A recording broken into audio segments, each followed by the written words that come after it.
got so bombastic side eye, criminal offensive side eye.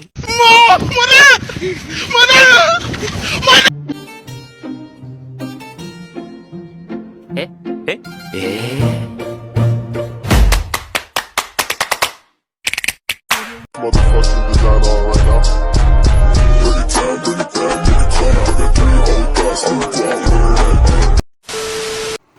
Assalamualaikum warahmatullahi wabarakatuh. Perkenalkan, nama saya Nura Arsamayuni dengan nomor induk mahasiswa 104210003, jurusan Hukum Ekonomi Syariah Fakultas Syariah semester 5.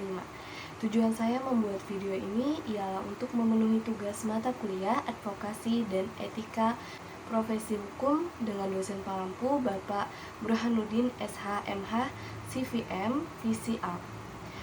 Baiklah, langsung saja saya akan menjelaskan materi tentang advokasi dan etika profesi hukum. Profesi hukum merupakan salah satu dari sekian banyak profesi lain, seperti profesi dokter, profesi akuntan, profesi guru, dan lain-lain. Profesi hukum mempunyai ciri tersendiri karena profesi ini sangat bersentuhan langsung dengan kepentingan manusia, atau orang yang lazim disebut klien. Sesungguhnya profesi hukum tidak terlepas dari unsur-unsur penegakan hukum seperti kepolisian, kejaksaan, hakim, dan pengacara atau advokat. Di dalam tulisan ini saya lebih banyak mengungkap profesi hukum secara umum. Profesi hukum dewasa ini semakin berkembang dan macam-macam. Misalnya advokat dengan keluarnya Undang-Undang Nomor 18 Tahun 2003 tentang advokat, maka wadah organisasi ini berkembang sesuai dengan yang ditetapkan oleh Ikatan Advokat Indonesia. Misalnya Asosiasi Advokat Indonesia, Ikatan Penasehat Hukum Indonesia, Himpunan Advokat dan Pengacara Indonesia, Serikat Pengacara Indonesia, Asosiasi Konsultan Hukum Indonesia, Himpunan Konsultan Hukum Pasar Modal. Manusia dalam menjalani hidupnya selalu memerlukan kebutuhan. Kebutuhan merupakan perwujudan budaya manusia yang berdimensi cipta, karsa, dan rasa. Sebagai makhluk sosial, manusia selalu berinteraksi dengan manusia yang lain dan saling membutuhkan. Berkaitan dengan kegiatan profesi hukum, kebutuhan manusia untuk mendapatkan layanan hukum juga termasuk dalam lingkup dimensi budaya, perilaku manusiawi yang dilindasi oleh nilai moral dan nilai kebenaran. Atas dasar ini, maka sangat beralasan bagi pengemban profesi hukum untuk memberikan layanan bantuan hukum yang prima terhadap klien. Namun dalam kenyataan profesi hukum sering menyimpang dari dimensi budaya tersebut, sehingga perilaku yang ditunjukkan oleh pengembang profesi hukum banyak yang melanggar nilai moral dan nilai kebenaran yang seharusnya dijunjung tinggi. Berkaitan dengan hal di atas, maka secara ideal tidak perlu terjadi pelanggaran terhadap moral dan nilai kebenaran. Namun mengapa hal itu terjadi? Pertanyaan ini memerlukan jawaban yang mengkonsentrasikan adanya keseimbangan antara kebutuhan ekonomi dan moral. Pengertian profesi. Dalam Kamus Besar Bahasa Indonesia dijelaskan bahwa pengertian profesi adalah bidang pekerjaan yang dilandasi oleh pendidikan keahlian seperti keterampilan, kejujuran, dan sebagainya. Sejalan dengan pengertian profesi tersebut, Habibie menyatakan bahwa profesi adalah pekerjaan dengan keahlian khusus sebagai mata pencarian. Sementara menurut Komarudin, profesi adalah suatu jenis pekerjaan yang karena sifatnya menuntut pengetahuan yang tinggi, khusus, dan latihan yang istimewa. Ada 5 indikator suatu lapangan kerja dapat dikategorikan sebagai profesi menurut Liliana Tejosaputra. 1. Pengetahuan. 2. Penerapan keahlian. 3. Tanggung jawab sosial. 4. Self-control. Dan 5. Adanya pengakuan dari masyarakat. Suatu pekerjaan itu agar dapat disebut sebagai profesi harus bercirikan yang pertama, pengetahuan. Kedua, diabdikan untuk kepentingan orang lain. 3. Keberhasilan tersebut bukan didasarkan pada keuntungan finansial. Yang keempat, keberhasilan tersebut antara lain menentukan berbagai ketentuan yang merupakan kode etik serta bertanggung jawab dalam memajukan dan menyebarkan profesi yang bersangkutan. 5. Adanya standar kualifikasi profesi. Adapun 5 ciri yang kerap disebut kaum profesional sebagai berikut. Yang pertama, mendapat izin dari negara untuk melakukan suatu tindakan tertentu. Yang kedua, menjadi anggota organisasi atau pelaku-pelaku yang sama-sama mempunyai hak suara yang menyebarluaskan standar dan atau cita-cita perilaku yang saling mendisiplinkan karena melanggar standar itu. 3. Memiliki pengetahuan dan kecakapan esoterik yang hanya diketahui dan dipahami oleh orang-orang tertentu saja, yang tidak dimiliki oleh anggota-anggota masyarakat lain. Yang keempat, memiliki otonomi dalam melaksanakan pekerjaan mereka, dan pekerjaan itu tidak amat dimengerti oleh masyarakat yang lebih luas. Yang kelima, secara publik di muka umum mengucapkan janji untuk memberi bantuan kepada mereka yang membutuhkan dan akibatnya mempunyai tanggung jawab dan tugas khusus. Yang tidak mengucapkan janji ini tidak terikat pada tanggung jawab dan tugas khusus tersebut. Berkaitan dengan pendapat di atas, dalam Piagam Baturaden yang dihasilkan dalam pertemuan para advokat tanggal 27 Juni 1971 telah dirumuskan tentang unsur-unsur untuk dapat disebut profesion, yaitu yang pertama, harus ada ilmu hukum yang diolah di dalamnya.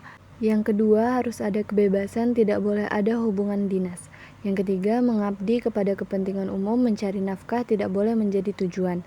Yang keempat, ada die enten verhouding, yaitu hubungan kepercayaan di antara advokat dan klien. Yang kelima, ada kewajiban merahasiakan informasi dari klien dan perlindungan dengan hak perahasiaan itu oleh undang-undang. Yang keenam, ada imunitas terhadap peruntutan tentang hak yang dilakukan di dalam tugas pembelaan. Selain kriteria profesi hukum di atas, Budi Susanto mengatakan bahwa ada pun ciri-ciri profesi. Yang pertama, suatu bidang yang terorganisir dari jenis intelektual yang terus-menerus dan berkembang dan diperluas. Yang kedua, suatu teknis intelektual. Yang ketiga, penerapan praktis dari teknis intelektual pada urusan praktis. Yang keempat, suatu periode jenjang untuk pelatihan dan sertifikasi. Yang kelima, beberapa standar dan pernyataan tentang etika yang dapat diselenggarakan. Profesi hukum mempunyai keterkaitan dengan bidang-bidang hukum yang terdapat dalam Negara Kesatuan Republik Indonesia, misalnya kehakiman, kejaksaan, kepolisian, Mahkamah Agung, serta Mahkamah Konstitusi.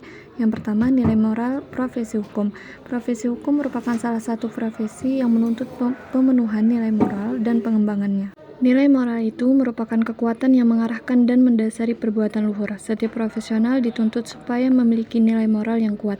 Franz Magnus Suseno mengemukakan 5 kriteria nilai moral yang kuat mendasari kepribadian profesional hukum. Kelima kriteria tersebut dapat dijelaskan sebagai berikut. Yang pertama, kejujuran. Kejujuran adalah dasar utama. Tanpa kejujuran maka profesional hukum mengingkari misi profesinya, sehingga dia menjadi munafik, licik, penuh tipu. 2 sikap yang terdapat dalam kejujuran, yaitu yang pertama sikap terbuka dan yang kedua sikap wajar. B. Autentik. Autentik artinya menghayati dan menunjukkan diri sesuai dengan keasliannya. Kepribadian yang sebenarnya. Autentik pribadi profesional hukum antara lain yang pertama, tidak menyalahgunakan wewenang. Yang kedua, tidak melakukan perbuatan yang merendahkan martabat. Yang ketiga, mendahulukan kepentingan klien. Yang keempat, berani berinisiatif dan berbuat sendiri dengan bijaksana. Yang kelima, tidak mengisolasi diri dari pergaulan.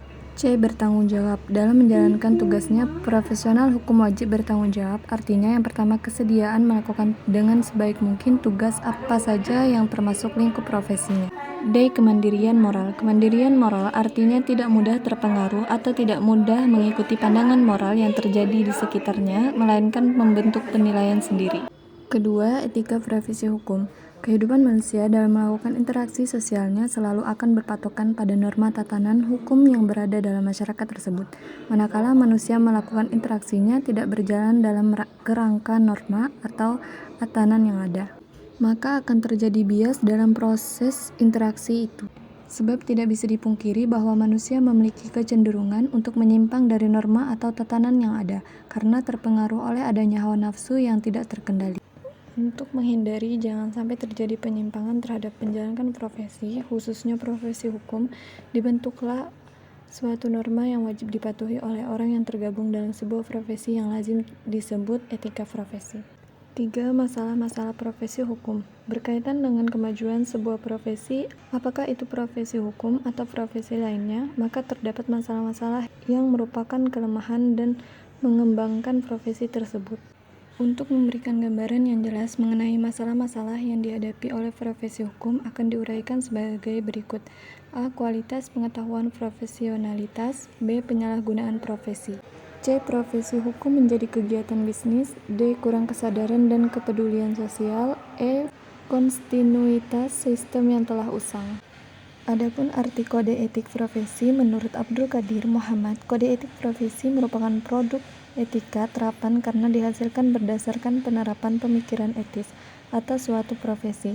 Kode etik profesi dapat berubah dan diubah seiring dengan perkembangan ilmu pengetahuan dan teknologi, sehingga anggota kelompok profesi tidak akan ketinggalan zaman. Kode etik profesi merupakan hasil pengaturan diri profesi yang bersangkutan, dan ini perwujudan nilai moral yang hakiki yang tidak dipaksakan dari luar.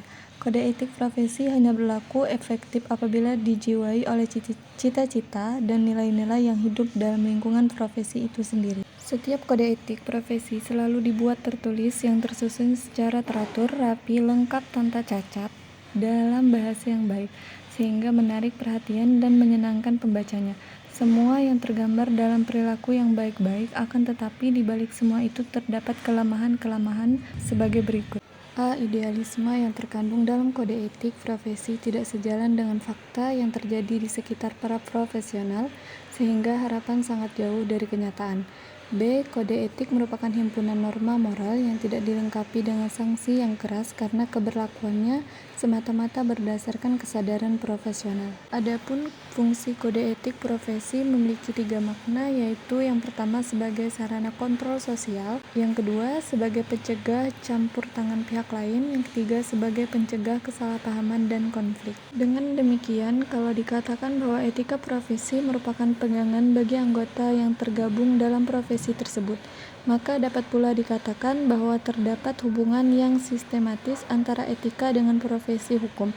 Menurut Liliana, etika profesi adalah sebagai sikap hidup yang mana berupa kesediaan untuk memberikan pelayanan profesional di bidang hukum terhadap masyarakat dengan keterlibatan penuh dan keahlian sebagai pelayanan dalam rangka melaksanakan tugas yang berupa kewajiban refleksi yang seksama. Dan oleh karena itulah di dalam melaksanakan profesi terdapat kaidah-kaidah pokok berupa etika profesi, yaitu sebagai berikut. Pertama, profesi harus dipandang dan dihayati sebagai suatu pelayanan. Karena itu maka sifat tanpa pamrih menjadi ciri khas dalam pengembangan profesi.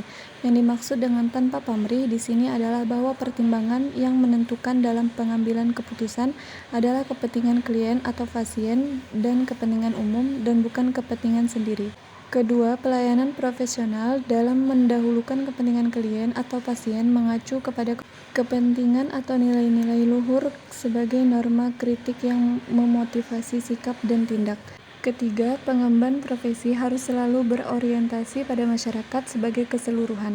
Keempat, agar persaingan dalam pelayanan berlangsung secara sehat sehingga dapat menjamin mutu dan peningkatan mutu pengemban profesi, maka pengemban profesi harus bersemangat solidaritas antar rekan seprofesi. Adapun norma profesi dan kriteria umum sebagai berikut. Yang pertama, dasar atau basis ilmu pengetahuan dan pengalaman serta keterampilan yang memadai. Yang kedua, ada lembaga pengajaran, pendidikan, dan latihan dengan tanggung jawab kelompok profesinya. Yang ketiga, ada asosiasi atau organisasi profesi yang bersangkutan dan di samping mutlak sebagai anggota juga mendukung dengan kepedulian, dedikasi, serta loyalitas yang tinggi. 4. Ada aturan dan persyaratan masuk dalam kelompok profesi. Kelima, mempunyai kode etik. Keenam, mempunyai standar pro forma. Lebih jauh, Wawan Setiawan mengatakan bahwa seorang profesional haruslah memiliki kepribadian sosial, yaitu yang pertama, bertanggung jawab atas semua tindakannya. Yang kedua, berusaha selalu meningkatkan ilmu pengetahuannya. Yang ketiga, menyumbangkan pikiran untuk memajukan keterampilan atau kemahiran dan keahlian serta pengetahuan profesi. Yang keempat, menjunjung tinggi kepercayaan orang lain terhadap dirinya. Kelima, menggunakan saluran yang baik dan benar serta legal dan halal untuk menyatakan ketidakpuasannya. Keenam, kesediaan bekerja untuk kepentingan asosiasi atau organisasinya dan senantiasa memenuhi kewajiban-kewajiban organisasi profesinya. Yang ketujuh, mampu bekerja dengan baik dan benar tanpa pengawasan tetap atau terus-menerus. Yang kedelapan, mampu bekerja tanpa pengarahan terinci. Yang kesembilan, tidak mengorbankan orang atau pihak lain demi kemajuan atau keuntungan diri pribadinya semata-mata. Yang kesepuluh, setia pada profesi dan reka profesi. Yang kesebelas, mampu menghindari desas-desus. Tatanan hukum sebagai patokan menjalankan profesi hukum disebut kode etik profesi hukum yang dijadikan sebagai kontrol sosial, pencegah campur tangan pihak lain, serta guna menghindari kesalahpahaman atau konflik baik internal profesi hukum maupun dengan klien. Sekian penjelasan yang dapat saya sampaikan. Saya mohon maaf apabila ada kesalahan. Saya akhiri dengan wassalamualaikum warahmatullahi wabarakatuh.